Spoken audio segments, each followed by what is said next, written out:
Hello, welcome back to the Villa View, where Aston Villa have lost 1-0 at home to Ipswich Town. Let's hear what the fans think. Right, Max, I ain't got a clue where to start. I don't know what's going on at Villa Park now. The unbeaten home record was the only thing we had to hang our hat on, and that's gone now. What did you make of it today? Johnson, bin. Baker today, bin. Taylor, bin. Right, genuinely as well. Hutton, bless your heart. You're trying to be a footballer, but just take your 6-pack of Special Brew. Just stay at home on match days, because he hasn't got a clue. He's trying to be a footballer for too long. I mean, it's totally Villa that the only team that are playing worse than us we lose to, and there's just nothing on the pitch. We got like 6 captains and no leader. That's our problem. We've got 6 captains and no leader. There's not one person on that pitch who's directing, shouting. They'll all just be like, yeah, so what? We played absolutely awful first half. Second half, I don't know what we're doing. And when everyone got that goal, it's just incredible. When they scored, it was just completely onside, and we never did anything. That's the problem, what we're supposed to do. And how old are you, Luke, sorry? 8. 8. An 8-year-old boy can see that we had nothing for the 90 minutes we've played today. Now, don't get me wrong, I don't think that we were that bad today. It's not the worst we've been all season. How about 8-year-old Luke can see that we've struggled all game there. No offence to you, Luke. 8-year-old Luke can see we've struggled the whole 90 minutes today before we conceded that goal. We've lost 1-0. And I think, you know what, we deserve to lose. Right, you can create the odd chance, you can create the odd bit of flair, and you're a good player. Yeah, that's fine. But as Luke will tell you, as I will tell you, as you know, that was a disgrace today. You'd think we'd be able to beat Ipswich. I mean, we've got good players, but it seems that no matter who we sign or no matter how we play, it's just something about Aston Villa in itself that just, it's negative. It's like a bad omen, and I can't see us getting promoted for a good few seasons. It's going to take a good few seasons to get used to the rhythm. I really don't know what to say about today's performance. I'm really gobsmacked, and the lad's been coming up this season. He hasn't seen them lose this season. Last season he was getting used to just seeing them lose all the time. So this is the first home game he's seen them lose. But I go back to the days when it was Villa and Ipswich that were trying for the championship, well, for the Division 1 championship, and for the title. And to see after today's performance was just gobsmacking, just diabolical. You just know the goal's coming though, don't you? You know it's not going to be Villa who's putting the ball in the back of the net, and you know it's not going to be Villa who's clearing the ball when it gets across for that goal. Oh God, yeah, you could tell. I mean, what killed us was after the 10 minutes when we had the goal line scramble. That killed us, not putting that in. But once it gets to 70 minutes and it's 0-0, you can tell it's going to go in. You can tell it's not going to be our day. Barnsley are going to come here and slaughter us Tuesday, because they're such a better team, and that is not what we should be doing in this division. We all thought we'd absolutely piss it this season. We haven't. I mean, it's a shame it's got to a fact where we're dreading playing in Barnsley. I mean, no disrespect to them, they're a good team at the moment. I mean, our next few games, Bristol, who won, well, they were 3-0 up at half time. They didn't win. It was 3-3 last time I checked. Jesus. Then we got Sheffield, and they took apart Blues yesterday. I can't see where our next 3 points coming from, except Rotherham, because at the moment, I mean, I'm probably going to come back to bite me. There are 3 points, but that's not even a guarantee. I think at the end of the day, they don't know what the best formation is. They haven't got a clue, to be honest with you. So he's just trying different things. But what I really want to say at the end, be all and end all, is the boys need to stick, the fans need to stick behind Bruce. Yeah. There is no point sacking him and being in the same predicament in, say, a month's time from now.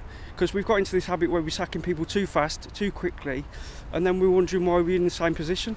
So stick behind Bruce, and I think next season is going to be the season for the Villa. Second half they started off well, and then first half it was okay, but then second half, that goal, it was an open goal, so... And how old are you, sorry?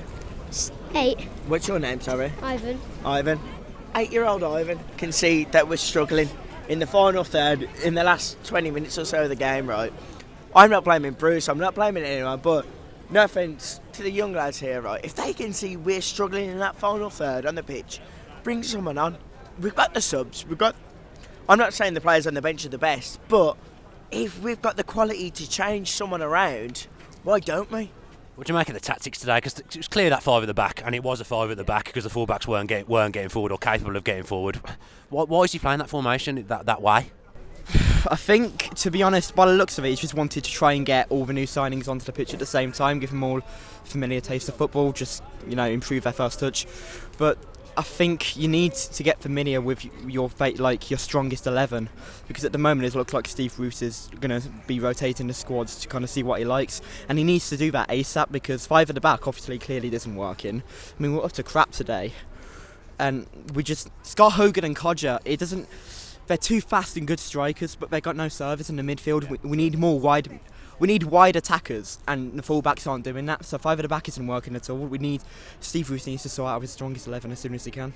Promotion was never our aim this season. It was about rebuilding and stabilising a club and a team. We've done that now. We've got a team now. Build on that team for next season. That's all we can do. Playoffs is out of reach. We've just got to build on that team for next season. That's all we can do. We've got to stay positive and get behind the team for a change in the manager, because if we sack the manager, we're in the same predicament again. Fullbacks didn't seem to want to get forward at all. I think it was just a sit-back formation today, play for the draw. Both teams were poor. What do you make of this formation? Because we're playing 5-3-2, but it clearly wasn't working today. That's his downfall. He doesn't know his best formation. That's what's killing us. That is what's killing us time after time. We don't know whether to play 4 at the back, 3 at the back. We don't know what to do. Because at the moment we're playing a 5, and how many? About 4, 5 up front. There's no midfield. Our midfielders are pushing over 2 forward or 2 defensively. Lansbury had a good game today. I thought Lansbury was probably only saving grace. But we just don't know what to do. 4-4-2 I'll go with. 4-4-2, because that's a standard formation. We should Keep it simple. Oh yeah. Keep it simple, yeah. But the midfield's just as bad. The midfield is That's a new midfield today, though. Everyone was slating the previous midfield. That's a new top quality Championship midfield. That's a new top quality Championship midfield, but they haven't had time to gel yet.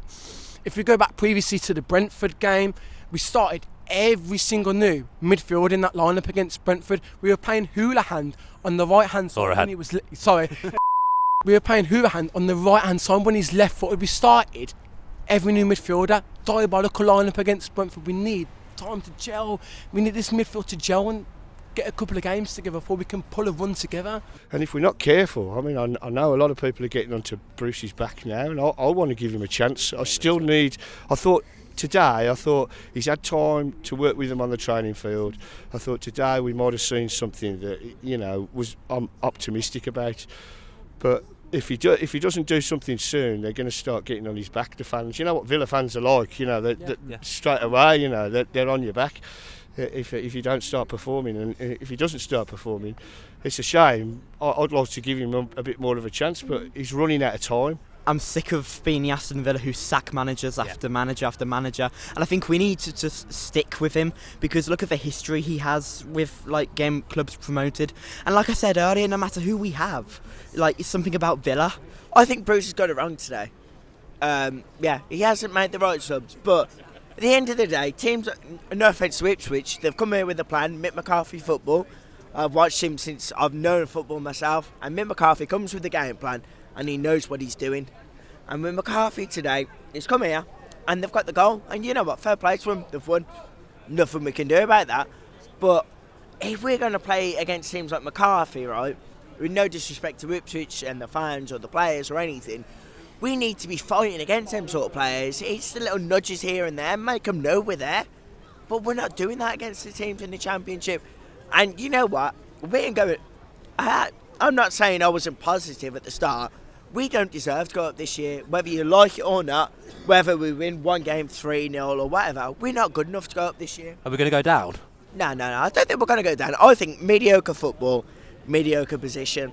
And if we do that, that's fine. We're definitely not going up, we all know that, but we're suddenly only 7 points off the bottom 3. Should we be looking over our shoulders? Yeah, very much so. I mean, my glass is always half full. And it's starting to become half empty now, and it's starting to get worrying. I know I was slacking people off who were saying we're going to go that we're in the mix, but at the moment we're not far off it. We lose another 2 games and telling you we've got to watch our backs now. We've got to watch our backs. I don't think we will. I think we'll be lower mid-table.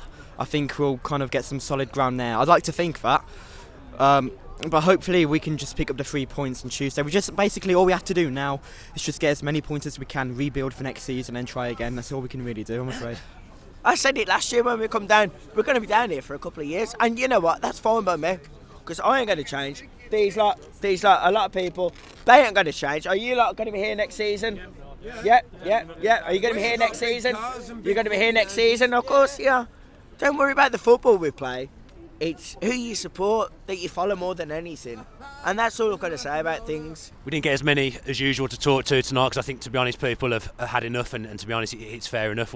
I want to go home as well. I just don't know where to go with this now. The home form was the only thing that we had to hang our hat on this season, and now obviously that record's gone today. I feel a bit for Bruce. I think he's trying to he's made too many changes too quickly. I think just throwing in all the new players in one go hasn't worked. Today you're playing wing backs, which is fine, 5-3-2, but you don't need a sitting midfielder for me with 5 at the back. There's no way you need a sitting midfielder.